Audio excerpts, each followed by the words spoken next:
नमस्कार दोस्तों, ज्योतिष, हस्तरेखा एवं वास्तु विशेषज्ञ आचार्य पंडित गिरीश बारोलिया के चैनल में आपका स्वागत है। कृपया हमें अपना स्नेह व सहयोग प्रदान करें। हमारे चैनल को सब्सक्राइब करें और बेल आइकॉन को प्रेस करें। साथ ही अपने आत्मीयजनों के साथ इसे अधिक से अधिक शेयर करें। आपका जीवन मंगलमय हो। लाइक करें, शेयर करें। आचार्य पंडित गिरीश बारोलिया, ज्योतिष, हस्तरेखा एवं वास्तु चैनल।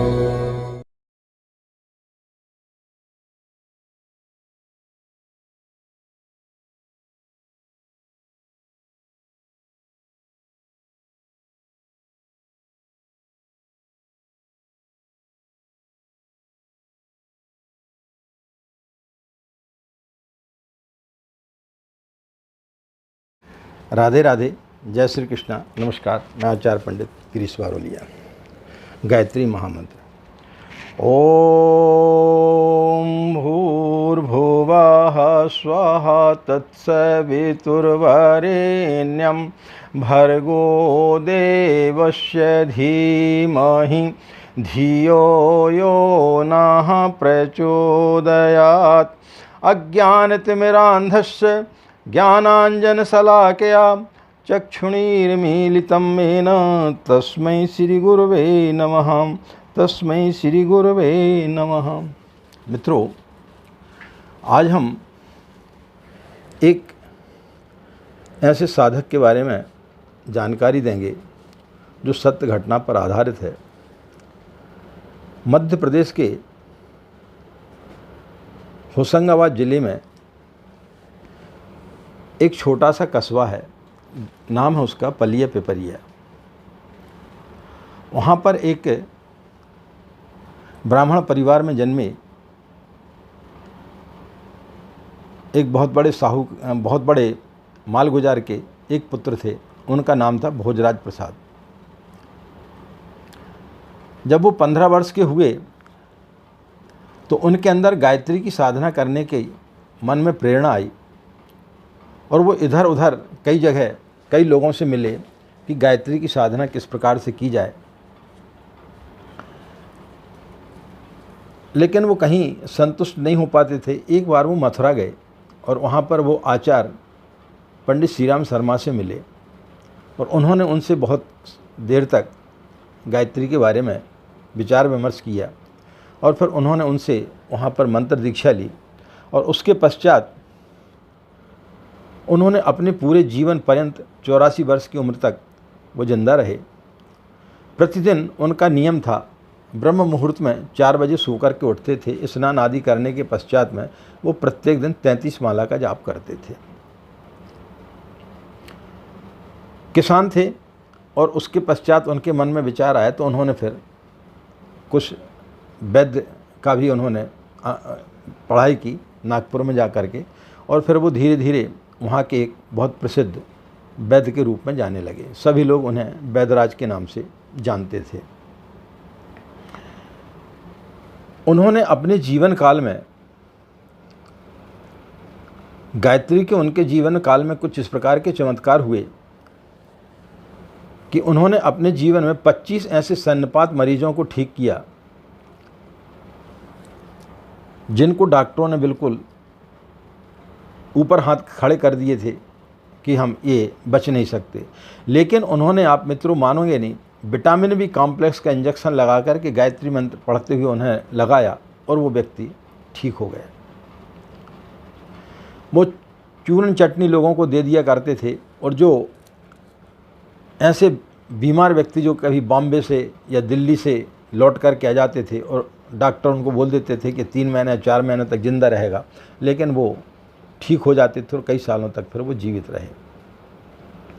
ऐसे अनेक लोगों को उन्होंने अपने जीवन में ठीक किया। उनका उद्देश्य यही रहता था। कभी कभी तो ऐसा होता था कि यदि कोई पेशेंट उनके पास में आता था और उसके पास में यदि धनराशि नहीं रहती थी तो वो अपने पास से उसको रुपये भी दे देते थे और फ्री में उसका इलाज करते थे। आधे से ज़्यादा गांव का इलाज तो वो फ्री में ही किया करते थे। और यदि कोई व्यक्ति ठीक हो गया और उसने यदि इच्छावश उन्हें कुछ ज़्यादा रुपए देने की कोशिश की तो वो कभी भी रुपए ज़्यादा नहीं लेते थे। भाई मेरा 3 रुपया खर्च हुआ है, मैं 3 रुपये से ज़्यादा नहीं लूँगा। उनकी संतानें सभी अच्छी पढ़ी लिखी निकली। उनके पास में बहुत सारी ज़मीन जायदाद थी, लेकिन किसी कारणवश वो तो सब नष्ट हो गई। लेकिन उनकी इतनी ख्याति रही और उनकी संतान कोई इंजीनियर तो कोई बहुत बड़ा बिजनेसमैन, कोई बहुत बड़ा ठेकेदार, यानी बड़े बड़े पदों पर उनके बच्चे पहुंच गए। और उन्होंने अपने जीवन में संघर्षों के बाद भी कभी किसी प्रकार की कोई कमी महसूस नहीं की। और अंतिम समय में वो पूज्य गुरुदेव की किताब ही पढ़ रहे थे। एक पेशेंट को देखा, उसके जाने के बाद में गर्मी का महीना था, उनकी पत्नी ने उनको कहीं भेज दिया कि आप चले जाओ, और पंडित से पूछा कि भाई आज 11 है क्या, कन्फर्म बताइए। बोले हाँ। और दोपहर का करीब 3 सवा 3 बजा था। वो पेशेंट जैसे ही गया, वो कुर्सी पर इस प्रकार से बैठे हुए थे आंख बंद करके। थोड़ी देर के बाद में दूसरा पेशेंट आया, बातचीत करते जा रहा था। जब उन्होंने देखा कि शायद बैदराज जी की नींद लग गई, तो उन्होंने उनको दद्दाजी करके थोड़ा हिलाए तो वो अपने प्राण त्याग चुके थे। तो उन्होंने अपनी मृत्यु का समय भी निर्धारित कर लिया। तो सुबह से ही उन्होंने डिक्लेयर कर दिया था इस प्रकार से कि भाई आज 11 है क्या। लोग समझ नहीं पाए, लेकिन उन्होंने उस दिन अपने शरीर का त्याग किया। तो गायत्री की जो साधना करता है, उसके लिए बहुत सारी सिद्धियां ऐसे ही प्राप्त हो जाती हैं। सिंपल तरीके से भी अब दक्षिण मार्गी साधना से करते हैं तो उसको आपको कई प्रकार की उसमें उपलब्धियां प्राप्त होती हैं। उन्होंने अपने जीवन में बड़े से बड़े ऐसे केसों को सॉल्व किया जिन्हें अच्छे अच्छे डॉक्टर सॉल्व नहीं कर पाए। तो ये सब क्या था मित्रों, एक गायत्री के चमत्कार था।